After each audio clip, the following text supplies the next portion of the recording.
ಎಲ್ರಿಗೂ ನಮಸ್ಕಾರ. ನಾನು Veena Ramesh. Welcome to my YouTube channel. ಹಾಗೆ ಇವತ್ತಿನ ವ್ಲಾಗಲ್ಲಿ ಕಿಚನಲ್ಲಿರೋ crockery unit cleaning and organising vlog ಆಗಿರುತ್ತೆ. ಹಾಗೆ ಈ ಕ್ರಾಕರಿ ಯೂನಿಟ್ ಅಲ್ಲಿ ಇಟ್ಟಿರುವಂಥ ಎಲ್ಲ ವಸ್ತುಗಳನ್ನು ಯೂಸ್ ಮಾಡೋದಿಲ್ಲ, ತುಂಬ ರೇರ್ ಯೂಸ್ ಮಾಡುವಂಥದ್ದು. ಡೈಲಿ ಯೂಸ್ ಮಾಡುವಂಥ ವಸ್ತು ಅಂತ ಅಂದರೆ ಕಾಫಿ ಕುಡಿಯೋ ಮಗ್ಗಳು, ಸರ್ವ್ ಮಾಡಬೇಕಾದ್ರೆ ಮಕ್ಳು ಯೂಸ್ ಮಾಡ್ಕೊಳ್ತಾರೆ ಅಷ್ಟೇ. ಮತ್ತಿನ್ನು ಮಿಕ್ಸಿಂಗ್ ಬೌಲು, ಏನಾದರೂ ರೆಸಿಪಿ ಮಾಡ್ತಾ ಇರಬೇಕಾದ್ರೆ ಚೆನ್ನಾಗಿ ಕಾಣಿಸ್ಲಿ ವಿಡಿಯೋಗೋಸ್ಕರ ಅಂತ ನಾನು ಒಂದೆರಡು ಗ್ಲಾಸ್ ಬೌಲ್ಗಳನ್ನ ಯೂಸ್ ಮಾಡ್ಕೊಳ್ತೀನಿ. ಮತ್ತಿನ್ನು ಕಾಫಿ ಮಗ್ಗಳೆಲ್ಲ ಇದೆಯಲ್ಲ, ಇದನ್ನೆಲ್ಲ ಯೂಸೇ ಮಾಡಿಲ್ಲ, ಹಾಗೆ ತೊಗೊಂಡು ಬಂದು ಇಟ್ಟಿರುವಂಥದ್ದು. ಹಾಗಾಗಿ ತುಂಬ ರೇರಾಗಿ ಯೂಸ್ ಮಾಡಿಕೊಂಡು, ಮತ್ತು ಇನ್ನು ಗ್ರೋಸರೀಸ್ ಬಾಕ್ಸ್ ಎಲ್ಲ ಮಂತ್ಲಿ ವಾಶ್ ಮಾಡಿ ಆರ್ಗನೈಸ್ ಮಾಡ್ತೀನಲ್ಲ, ಆ ರೀತಿ ಏನೂ ಮಾಡೋದಿಲ್ಲ. ಯಾಕಂದರೆ ಓಪನ್ನೇ ಮಾಡಿರೋದಿಲ್ಲ. ಆಲ್ಮೋಸ್ಟ್ ವರ್ಷದಲ್ಲಿ 1-2-3 ಸಲ ವಾಶ್ ಮಾಡ್ತೀನಿ ಅಷ್ಟೇ. ಸೊ ಮಂತ್ಲಿ ಅಂತೂ ಕ್ಲೀನ್ ಮಾಡೋದಿಲ್ಲ, ಜಾಸ್ತಿ ಡಸ್ಟ್ ಆಗಿರೋದಿಲ್ಲ ಈ ಕಡೆ ಸೈಡ್, ಯೂಸ್ ಮಾಡೋದಿಲ್ವಲ್ಲ. ಹಾಗಾಗಿ ಇನ್ನು ಡೋರ್ಗಳನ್ನೆಲ್ಲ ಎವ್ರಿ ವೀಕ್ ಕ್ಲೀನ್ ಮಾಡ್ತೀನಿ. ಏನಕ್ಕೆ ಅಂತ ಅಂದರೆ, ಇವಾಗ ಅಡುಗೆ ಮನೇಲಿ ಒಗ್ಗರಣೆ ಎಲ್ಲ ಹಾಕಿದ್ದಾಗ ಸ್ವಲ್ಪ ಆಯಿಲ್ ಅಂಟಂಟು ಕೂತ್ಕೊಂಡಂಗೆ ಆಗಿರುತ್ತೆ. ಸೊ ಹಾಗಾಗಿ ನಾನು ಡೋರ್ನ ಮಾತ್ರ ನೀಟಾಗಿ ಒರೆಸ್ಕೊಳ್ತಾ ಇರ್ತೀನಿ. ಇನ್ನು ಒಳಗಡೆ ಇರೋಂಥ ವಸ್ತುಗಳನ್ನೆಲ್ಲ ಸಮಯ ಯೂಸ್ ಮಾಡುವಂಥದ್ದು. ಡೈಲಿ ಇನ್ನು ನಾನು ಹೇಳಿದ್ನೆಲ್ಲ ಕಾಫಿ ಮಗ್ಗು ಎಲ್ಲ ಯೂಸ್ ಮಾಡೋದು, ಅದನ್ನೆಲ್ಲ ಹಾಗೆ ಕೆಳಗಡೆನೆ ಇಟ್ಟಿರ್ತೀನಿ. ಸೊ ಬೇಕು ಅಂದಾಗ ಯೂಸ್ ಮಾಡ್ಕೊಳ್ಳೋಕ್ಕಾಗತ್ತೆ ಅಂತ ಹೇಳಿ. ಹಾಗೆ ಈ ಕ್ರಾಕರಿ ಯೂನಿಟನ್ನು ನೀವು ಹೊರಗಡೆಯಿಂದ ಪರ್ಚೇಸ್ ಮಾಡ್ಕೊಂಡು ತಂದಿದ್ದ, ಇಲ್ಲ ಮನೆಯಲ್ಲಿ ಕಬೋರ್ಡ್ ವರ್ಕ್ ಎಲ್ಲ, ಕಿಚನ್ ವರ್ಕ್ ಎಲ್ಲ ಮಾಡಿಸ್ಬೇಕಾದ್ರೆ ಮಾಡಿಸಿದ್ರ ಅಂತ ಕಮೆಂಟಲ್ಲಿ ಕೇಳಿ. ಕಿಚನ್ ವರ್ಕ್ ಮಾಡಬೇಕಾದ್ರೆ ಇದೊಂದು ಕ್ರಾಕರಿ ಯೂನಿಟನ್ನು ಮಾಡಿಸಿದ್ದಂಥದ್ದು. ಬಟ್ ನಾನು ಲಾಂಗ್ ಆಗಿ ಇರಬೇಕು, ಸ್ವಲ್ಪ ಲೆಂತ್ ಆಗಿರಬೇಕು ಅಂತ ಮಾಡಿಸೋಣ ಅಂತ ಅಂದ್ಕೊಂಡಿದ್ದೆ. ಸೊ ನಮ್ಮ ಕಿಚನ್ಗೆ ಸೂಟಬಲ್ ಆಗೋ ರೀತಿಯಲ್ಲಿ ಸ್ಕ್ವೇರ್ ಟೈಪಲ್ಲಿ ಬಾಕ್ಸ್ ಥರ ಮಾಡಿಸಿದ್ದಾರೆ. ಬಟ್ ಇದು ಫುಲ್ಲಾಗಿ ಸ್ಟ್ಯಾಂಡ್ ಇರೋದು ಸರ್ವರ್ ಪ್ಲೇಟ್ ಜೋಡ್ಸೋಕ್ಕೆ ಅಂತ. ನಾನು ಇದರಲ್ಲಿ ಗ್ಲಾಸ್ ಬೌಲ್ಗಳು, ಮಗ್ಗು ಎಲ್ಲನೂ ಆರ್ಗನೈಸ್ ಮಾಡಿ ಇಟ್ಟಿದ್ದೀನಿ. ಎವ್ರಿ ಡೇ ಟೀ ಕಾಫಿ ಕುಡಿಯುವಂತಹ ಗ್ಲಾಸ್ ಮಗ್ಗಳಾಗಿರ್ಬೋದು, ಹಾಗೆ ಪಿಂಗಾಣಿ ಮಗ್ಗಳಾಗಿರ್ಬೋದು, ವಾಶ್ ಮಾಡ್ತಾ ಒಂಥರ ಶೈನಿಂಗ್ ಡಲ್ ಆದಂಗಿರುತ್ತೆ. ಸೊ ಅದ್ರ ಜೊತೆಗೆ ಕೈ ಇಟ್ಕೊಳ್ತೀವಲ್ವಾ, ಅಲ್ಲಿ ಸ್ವಲ್ಪ ಕಲೆಗಳು ಕುತ್ಕೊಂಡಂಗೆ ಆಗಿರುತ್ತೆ. ಆ ರೀತಿ ಕಲೆಗಳು ಇರಬಾರ್ದು ಅಂತಲೇ ನಾನು ಲೆಮನ್ ಸಾಲ್ಟ್ ಯೂಸ್ ಮಾಡಿಕೊಂಡು ಗ್ಲಾಸ್ ಮಗ್ಗು, ಗ್ಲಾಸ್ ಬೌಲು, ಹಾಗೆ ಟೀ ಕಾಫಿ ಕುಡಿಯುವಂತಹ ಮಗ್ಗಳೆಲ್ಲನೂ ವಾಶ್ ಮಾಡ್ಕೊಳ್ತಾ ಇದ್ದೀನಿ. ಡಬ್ಬಲ್ಲಿ ನೀರು ಫಿಲ್ ಮಾಡಿ ಅದಕ್ಕೆ ಸ್ವಲ್ಪ 1 ಸ್ಪೂನ್ ಅಷ್ಟು ಹಾಕಿದ್ರೇ ಸಾಕು. ನಾನು ಒಂದು ಚಿಕ್ಕ ಸ್ಪೂನ್ ಅಷ್ಟು ಲೆಮನ್ ಸಾಲ್ಟನ್ನು ಮಿಕ್ಸ್ ಮಾಡಿಬಿಟ್ಟು ಗ್ಲಾಸ್ ಮಗ್ಗಳಾಗಿರ್ಬೋದು, ಹಾಗೆ ಗ್ಲಾಸ್ ಮಗ್ಗು, ಪಿಂಗಾಣಿ ಮಗ್ಗು ಮತ್ತು ಪಿಂಗಾಣಿ ಬೌಲ್ಸು, ಸೊ ಇದನ್ನೆಲ್ಲ ಫುಲ್ ಡಿಪ್ ಮಾಡಿರ್ತೀನಿ. ನಾನು ತೋರಿಸ್ತಿದ್ದೀನಲ್ಲ ಈ ರೀತಿ ಕಲೆಗಳು ನಾನು ಹೇಳಿದ್ದಂಥದ್ದು. ಸೊ ನೋಡೋಕೆ ಒಂಥರ ಹಳೇ ಕಪ್ಗಳು ಅನ್ನೋ ರೀತಿ ಕಾಣಿಸುತ್ತೆ. ಬಟ್ ಈ ರೀತಿ ವಾಶ್ ಮಾಡಿ ಇಟ್ಟಿದ ಮೇಲೆ ಅಷ್ಟು ಕಲೆಗಳು ಕಾಣಿಸೋದಿಲ್ಲ, ನೀಟಾಗಿ ಆ ಮಾರ್ಕ್ ಎಲ್ಲ ಹೋಗ್ಬಿಡುತ್ತೆ. ಸೊ ಹಾಗಾಗಿ ಡೈಲಿ ಯೂಸ್ ಮಾಡೋದ್ರಿಂದ ಜಸ್ಟ್ ಹಾಗೆ ಪಾತ್ರೆ ಯಾವ ರೀತಿ ವಾಶ್ ಮಾಡ್ತೀವಿ ಅದೇ ರೀತಿ ವಾಶ್ ಮಾಡಿ ಇಟ್ಟಿರ್ತೀವಿ. ಬಟ್ ನೀರು ಕಲೆ ಕುತ್ಕೊಂಡು ಆ ರೀತಿ ಕಲೆ ಬಂದಿರುತ್ತೆ.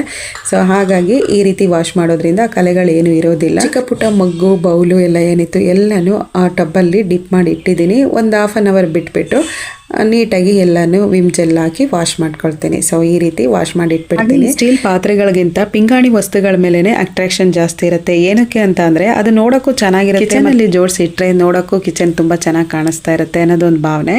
ಸೊ ಮೇಂಟೆನೆನ್ಸ್ ಅಂತ ಬಂದರೆ, ಸ್ಟೀಲ್ ಪಾತ್ರೆಗಳನ್ನು ಮೇಂಟೈನ್ ಮಾಡ್ತೀವಲ್ವ, ಆ ರೀತಿ ಈ ರೀತಿ ಗ್ಲಾಸ್ ಬೌಲ್ಗಳು, ಮಗ್ಗಳು, ಸರ್ವರ್ ಪ್ಲೇಟ್ಗಳು, ಸೊ ಸೆರಾಮಿಕ್ ಸರ್ವರ್ ಪ್ಲೇಟ್ಗಳಾಗಿರ್ಬೋದು, ಸೆರಾಮಿಕ್ ಬೌಲು, ಗ್ಲಾಸ್ ಬೌಲ್ಗಳು, ಇದನ್ನೆಲ್ಲ ಮೇಂಟೆನೆನ್ಸ್ ಮಾಡೋದು ಅಷ್ಟು ಈಸಿ ಅಲ್ಲ. ಒಂದ್ಸಲ ಕೈ ಜಾರಿ ಕೆಳಗಡೆ ಬಿತ್ತು ಅಂತ ಅಂದರೆ ಮತ್ತೆ ಇನ್ನು ಅದನ್ನು ತಗೊಳ್ಳೋ ಮಾತೇ ಇಲ್ಲ.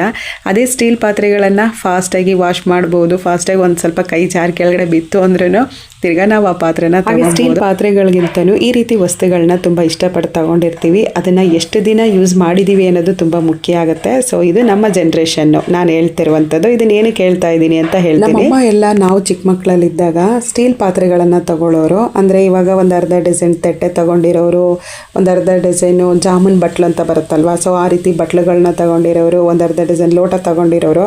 ಸೊ ಇದನ್ನು ನಮಗೆ ಯೂಸ್ ಮಾಡೋಕ್ಕೆ ಕೊಡ್ತಾ ಇರಲಿಲ್ಲ. ನಾವು ಹಳೆಯ ತಟ್ಟೆ, ಹಳೆಯ ಬಟ್ಲು, ಹಳೆಯ ಲೋಟದಲ್ಲೇ ನೀರು ಕುಡಿಯೋದು, ತಿನ್ನೋದು, ಇದೇ ರೀತಿ ಆಗೋಗಿರೋದು. ನಾವು ಕೇಳ್ತಾ ಇದ್ವಿ ಆ ಹೊಸ್ದಾಗಿ ತಗೊಂಡು ಇಟ್ಕೊಂಡಿರೋವಂಥ ಪಾತ್ರೆಗಳಲ್ಲಿ ಊಟ ಕೊಡಿ ಅಂತ ಹೇಳಿ. ನಮ್ಮಮ್ಮ ಹೇಳೋ ರೀಸನ್ ಏನು ಅಂದರೆ, ಮನೆಗೆ ನೆಂಟರುಗಳು ಬಂದಾಗ ಊಟ ಕೊಡೋಕ್ಕಾಗುತ್ತೆ, ಅದಕ್ಕಾಗಿ ಆ ಪಾತ್ರೆಗಳನ್ನೆಲ್ಲ ಎತ್ತಿಟ್ಟಿದ್ದೀನಿ ಅಂತ ಹೇಳೋರು. ಬಟ್ ನಾವೇನು ಅನ್ಕೊಳ್ಳೋವು ಮನಸ್ಸಲ್ಲಿ ಅಂದರೆ, ಯಾವತ್ತೋ ಬರೋ ನೆಂಟರಿಗೆ ಹೊಸ ತಟ್ಟೆ, ಹೊಸ ಲೋಟದಲ್ಲಿ ನೀರು ಕೊಡೋದು, ಊಟ ಕೊಡೋದು ಮಾಡ್ತಾರೆ. ನಾವು ಮನೇಲಿ ದಿನ ಊಟ ಮಾಡೋರಿಗೆ ಹಳೆ ತಟ್ಟೆ ಕೊಡ್ತಾರೆ ಅಂತ ನಾವೇ ಗೊಣಗಾಡ್ಕೊಂಡು ಊಟ ಮಾಡ್ತಾ ಇದ್ವಿ. ಆ ಜನ್ರೇಷನಲ್ಲಿ ನಡೆದಿರುವಂಥ ವಿಷಯನ ಈಗಲೂ ಕೂಡ ನಾವು ಅದನ್ನೇ ಫಾಲೋ ಮಾಡ್ತಾ ಇದೀವ ಅಂತ ಫೀಲ್ ಆಗುತ್ತೆ ಒಂದೊಂದು ಟೈಮ್ ನನಗೆ. ಗ್ಲಾಸ್ ಬೌಲ್ಗಳನ್ನೆಲ್ಲ ಹಾಗೆ ವಾಶ್ ಮಾಡಿ ಫ್ಲೋರ್ ಮೇಲೆ ಇಟ್ಟಿದ್ರೆ ಜಾರ್ಕೊಂಡು ಬಂದಂಗೆ ಆಗುತ್ತೆ, ನೀರಿರುತ್ತಲ್ವ. ಸೊ ಹಾಗಾಗಿ ಒಂದು ಕಾಟನ್ ಬಟ್ಟೆನ ಹಾಕಿ ಅದ್ರ ಮೇಲೆ ಬೌಲು, ಪ್ಲೇಟ್ಸ್ ಎಲ್ಲ ಹಾಕಿಡೋಕೆ ಅಂತ ಕಾಟನ್ ಬಟ್ಟೆನ ಹಾಕ್ತಾ ಇದ್ದೀನಿ. ನೀಟಾಗಿ ನೀರು ಅಬ್ಸರ್ವ್ ಆಗುತ್ತೆ. ಸೊ ಹಾಗೆ ಡೈಲಿ ಯೂಸ್ ಮಾಡ್ಕೊಳ್ತೀನಿ ನಾನು ಈ ರೀತಿ ಕಾಟನ್ ಬಟ್ಟೆನ. ಸ್ಟೀಲ್ ಪಾತ್ರೆಗಳನ್ನೆಲ್ಲ ವಾಶ್ ಮಾಡಿ ಇಡಬೇಕಾದ್ರೆ ಟಬ್ ಕೆಳಗಡೆ ಹಾಕಿಟ್ಟಿರ್ತೀನಿ. ಸೊ ಏನಕ್ಕೆ ಅಂತ ಅಂದರೆ ಕಿಚನ್ ಕೌಂಟರ್ ಟಾಪ್ ಇದೆಯಲ್ಲ, ಸೊ ಹಾಗೆ ಇಟ್ಬಿಟ್ರೆ ವೈಟ್ ಕರೆ ಬಂದಂಗೆ ಆಗಿರುತ್ತೆ. ಸ್ವಲ್ಪ ಜಾಸ್ತಿ ಇಲ್ಲಿ ಉಪ್ಪು ನೀರಾಗಿರೋದ್ರಿಂದ ರೆಗ್ಯುಲರಾಗಿ ಪಾತ್ರೆನ ನಾನು ಇಲ್ಲೇ ವಾಶ್ ಮಾಡ್ಕೊಳ್ತೀನಿ. ಸೊ ಇದು ಕೂಡ ನನಗೆ ಕಮೆಂಟಲ್ಲಿ ಕೇಳಿದ್ರಿ, ರೆಗ್ಯುಲರಾಗಿ ಪಾತ್ರೆನ ಇಲ್ಲೇ ವಾಶ್ ಮಾಡ್ತೀರಾ ಅಂತ ಹೇಳಿ. ಸೊ ವಾಷಿಂಗ್ ಏರಿಯಾ ಇದೆ, ಬಟ್ ಅಲ್ಲಿ ಕೆಳಗಡೆ ಕುತ್ಕೊಂಡು ತೊಳಿಬೇಕು. ನನಗೆ ಕೆಳಗಡೆ ಕುತ್ಕೊಂಡು ಪಾತ್ರೆಗಳನ್ನ ತೊಳೆಯೋ ಅಭ್ಯಾಸ ಭಾಳ ಕಮ್ಮಿ. ನಿಂತ್ಕೊಂಡೇ ಜಾಸ್ತಿ ಪಾತ್ರೆನ ವಾಶ್ ಮಾಡಿ ಅದೇ ಒಂಥರ ರೂಢಿಯಾಗಿ ಹೋಗ್ಬಿಟ್ಟು, ಹಾಗೆ ನಿಂತ್ಕೊಂಡು ಪಾತ್ರೆನ ವಾಶ್ ಮಾಡ್ತಾ ಇರಬೇಕಾದ್ರೆ ಬೇಗ ವಾಶ್ ಮಾಡ್ದಂಗೆ ಆಗುತ್ತೆ. ಕೆಳಗಡೆ ಕುತ್ಕೊಂಡು ಪಾತ್ರೆ ತೊಳೆದ್ರೆ ತುಂಬ ಲೇಟ್ ಅಂತ ಅನಿಸುತ್ತೆ ನನಗೆ. ಸೊ ಹಾಗಾಗಿ ಇದೇ ರೂಢಿಯಾಗಿ ಹೋಗ್ಬಿಟ್ಟಿದೆ.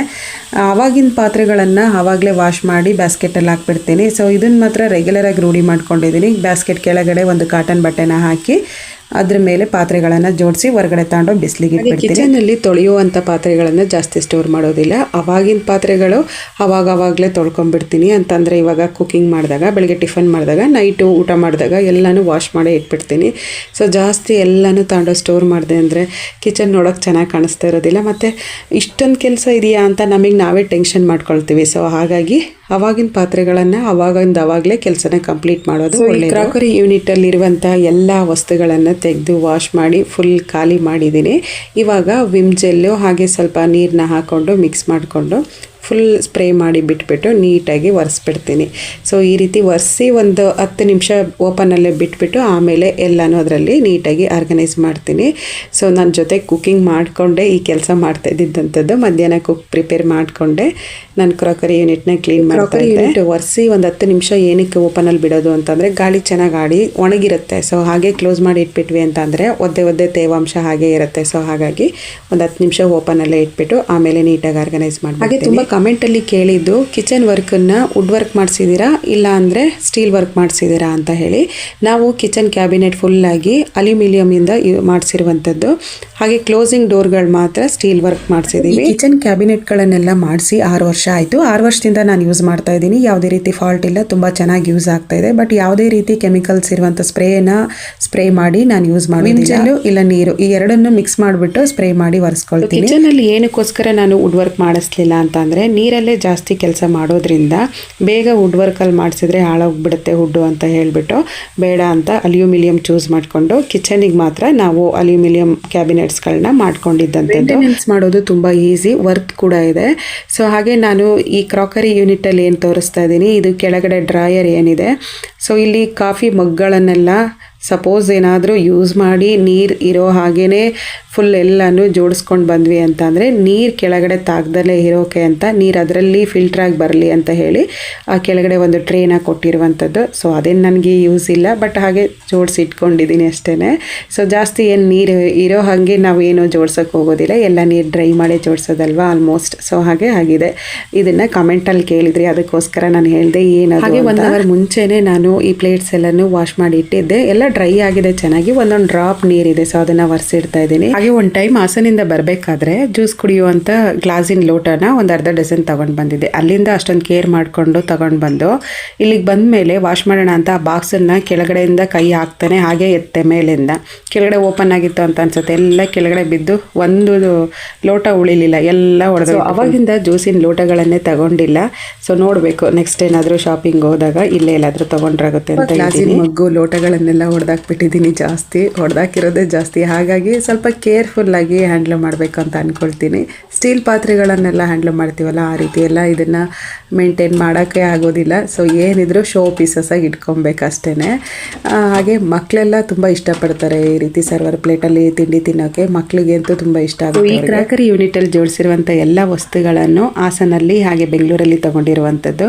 ಪಾಂಡಿಚೇರಿಯಲ್ಲಿ ತುಂಬ ಕಮ್ಮಿ ಶಾಪಿಂಗ್ ಮಾಡಿರೋದು ನಾನು. ಹಾಗೆ ಈ ಮಗ್ಗುಗಳು ಇವಾಗ ಮೇಲ್ಗಡೆ ಜೋಡಿಸ್ತಾ ಇದ್ದೀನಲ್ಲ, ವೈಟ್ ಕಲರ್ ಬ್ಲ್ಯಾಕ್ ಫ್ಲವರ್ ಇದೆಯಲ್ಲ, ಸೊ ಈ ಮಗ್ಗುಗಳನ್ನು ಮಾತ್ರ ನಾನು ಬೆಂಗಳೂರಲ್ಲಿ ಫೋರಮ್ ಮಾಲಲ್ಲಿ ತೊಗೊಂಡು ಬಂದಿದ್ದಂಥದ್ದು. ಕ್ವಾಲಿಟಿ ಬೆಸ್ಟ್ ಇದೆ, ಚೆನ್ನಾಗಿದೆ, ತುಂಬ ಚೆನ್ನಾಗಿದೆ. ಸೊ ಕ್ವಾಂಟಿಟಿ ಕಮ್ಮಿ ಹಿಡಿಯುತ್ತೆ, ಬಟ್ ಓಕೆ ತುಂಬ ಚೆನ್ನಾಗಿದೆ ಸಿಂಪಲ್ಲಾಗಿ. ಸೊ ನನಗೆ ಇಷ್ಟ ಆಯಿತು, ಹಾಗಾಗಿ ತೊಗೊಂಡು. ಹಾಗೆ ಐಸ್ ಕ್ರೀಮ್ ಬೌಲ್ಗಳು ಇದನ್ನು ಇಲ್ಲೇ ತೊಗೊಂಡಿದ್ದು. ಅನ್ಸಿಕಾ ರಿತ್ವಿಕ್ ಇಬ್ಬರು ಕೂಡ ಇಷ್ಟಪಟ್ಟು ಅವ್ರಿಗೆ ನನಗೆ ಬೇಕು ಅಂತ ಹೇಳಿ ಅವ್ರು ತೊಗೊಂಡಿದ್ದಂಥದ್ದು.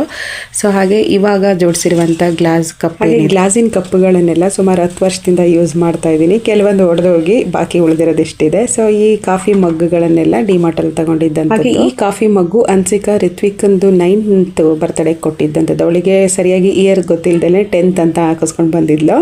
ಸೊ 10ನೇ ವರ್ಷದ ಬರ್ತ್ಡೇಗೆ ಅಂತ ಹಾಕಿಸ್ಕೊಂಡು ಬಂದಿದ್ದಾಳೆ. 9ನೇ ವರ್ಷದ ಬರ್ತ್ಡೇ ನಡಿಬೇಕಾದ್ರೆ ನಮ್ಮ ಫೋಟೋ ಎಲ್ಲ ಹಾಕಿ ಸರ್ಪ್ರೈಸ್ ಗಿಫ್ಟ್ ಅಂತ ಕೊಟ್ಟಿದ್ದು. ಈ ಕಾಫಿ ಮಗ್ ಕೂಡ 10 ವರ್ಷದ ಹಳೆ ಕಾಫಿ ಮಗ್ಗು. ಇದು ಅನ್ಸಿಕಂದು 3ನೇ ವರ್ಷದ ಬರ್ತ್ಡೇಗೆ ನಾನು ಕೊಡಿಸಿದ್ದಂಥದ್ದು. ಹಾಸನಲ್ಲಿ 150 ರೂಪಾಯಿಗೆ ತೆಕ್ಕೊಟ್ಟಿದ್ದಂಥದ್ದು. ಅದು ಮಧ್ಯದಲ್ಲಿ ಹೊಡೆದೋಗಿತ್ತು, ಕ್ರ್ಯಾಕ್ ಬಿಟ್ಟಿತ್ತು. ಸೊ ನಾನು ಅದನ್ನು ಜಾಯಿಂಟ್ ಮಾಡಿ ನೆನಪಿಗೆ ಅಂತ ಇಟ್ಕೊಂಡಿದ್ದೀನಿ.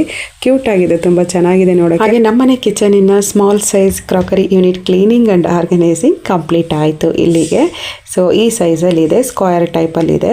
ಜಾಸ್ತಿ ನಾನು ಸ್ವಲ್ಪ ದೊಡ್ಡದಾಗಿ ಮಾಡಿಸ್ಕೊಳ್ಳೋಣ, ಇನ್ನೂ ಜಾಸ್ತಿ ಪಿಂಗಾಣಿ ವಸ್ತುಗಳನ್ನು ಜೋಡಿಸ್ಬೇಕು ಅಂತ ಅಂದ್ಕೊಂಡಿದ್ದೆ. ಬಟ್ ಸಾಕು ಇವಾಗಿಗೆ ಅಂತ ಅನಿಸುತ್ತೆ, ಕ್ಲೀನ್ ಮೇಂಟೈನ್ ಮಾಡೋಕ್ಕಾಗೋದಿಲ್ಲ ಅಲ್ಲ. ಸೊ ಹಾಗಾಗಿ ಹೊರಗಡೆ ಡೋರು ಈ ರೀತಿ ಇದೆ, ಸ್ಟೀಲ್ ವರ್ಕಲ್ಲೇ ಮಾಡಿಸಿರುವಂಥದ್ದು. ಕೆಳಗಡೆ ಸ್ಮಾಲ್ ಸ್ಪೇಸ್ ಇದೆ, ಅಲ್ಲಿ ನಾನು ರೆಗ್ಯುಲರ್ ಆಗಿ ಯೂಸ್ ಮಾಡುವಂತಹ ಸ್ಟೀಲ್ ಲೋಟಗಳು ಹಾಗೆ ಸ್ಟೀಲ್ ಕಪ್ಪುಗಳನ್ನು ಜೋಡಿಸಿ ಇಟ್ಕೊಂಡಿದ್ದೀನಿ. ಸೊ ಇದಿಷ್ಟು ನಮ್ಮ ಕಿಚನಿನ crockery unit complete cleaning and organising ಆಗಿತ್ತು. ನಿಮಗೆ ಈ ವ್ಲಾಗ್ ಇಷ್ಟ ಇದ್ದರೆ ನನ್ನ ಚಾನಲ್ ಸಬ್ಸ್ಕ್ರೈಬ್ ಮಾಡಿಕೊಂಡು ಪಕ್ಕದಲ್ಲಿರುವ ಬೆಲ್ ಐಕನ್ ಕ್ಲಿಕ್ ಮಾಡಿದ್ರೆ ನಾನು ಎಲ್ಲ ನ್ಯೂ ವಿಡಿಯೋ ನೋಟಿಫಿಕೇಷನ್ ನಿಮಗೆ ಬರುತ್ತೆ. ಸಿಗೋಣ ಮುಂದಿನ ವ್ಲಾಗಲ್ಲಿ. Thank you.